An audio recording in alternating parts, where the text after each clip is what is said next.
Hello students, हम पढ़ रहे हैं क्लास 10th का चैप्टर नंबर 3 दो चर वाले रैखिक समीकरण युग्म को हल करना।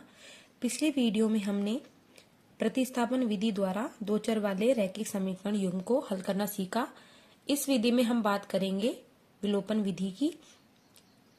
विलोपन का अर्थ है दी गई समीकरणों में किसी एक चर को हटाना। इस विधि को हम उदाहरण के माध्यम से समझते हैं।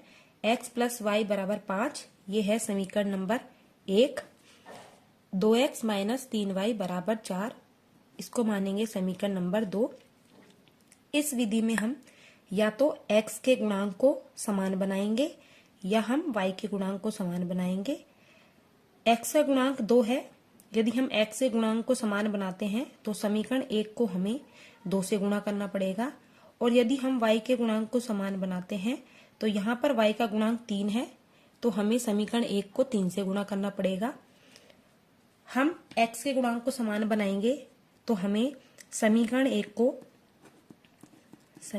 को दोनों पक्षों में 2 से गुणा करना पड़ेगा। तो यहाँ पर 2 से गुणा करेंगे तो ये हो गया 2x, प्लस इसे 2 से गुणा करेंगे तो हो गया 2y, और यहाँ पर 5 को 2 से गुणा करेंगे तो ये हो गया 10। तो समीकरण 1 को हमने इसमें बदल लिया। अब हम समीकरण 2 को एज इट इज लिखेंगे, 2x माइनस 3y बराबर 4। यहाँ पर हमने x के गुणांक को समान बनाया है।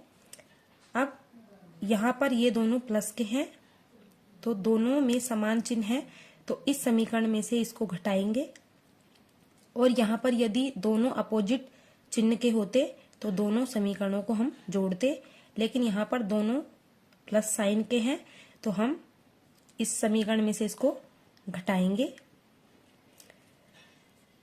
2x में से 2x घटाया तो 0 बचेगा, कट जाएंगे।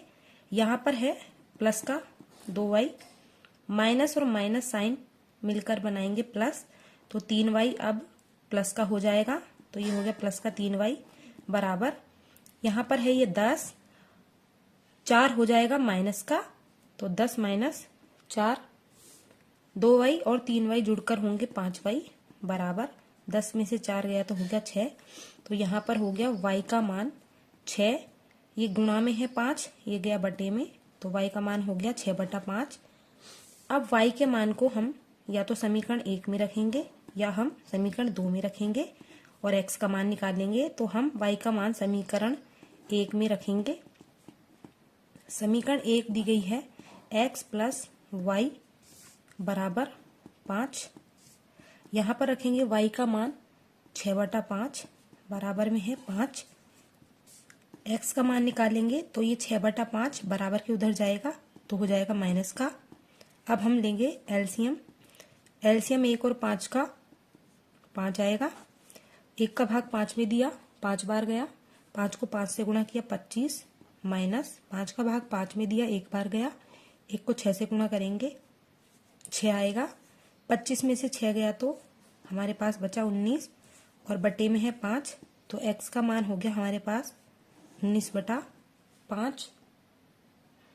इस तरह से हमने इस समीकरण को हल करके x और y के मान निकाले। यदि वीडियो अच्छी लगी हो तो लाइक करें, शेयर करें और चैनल को सब्सक्राइब करना ना भूलें। Thank you all of you.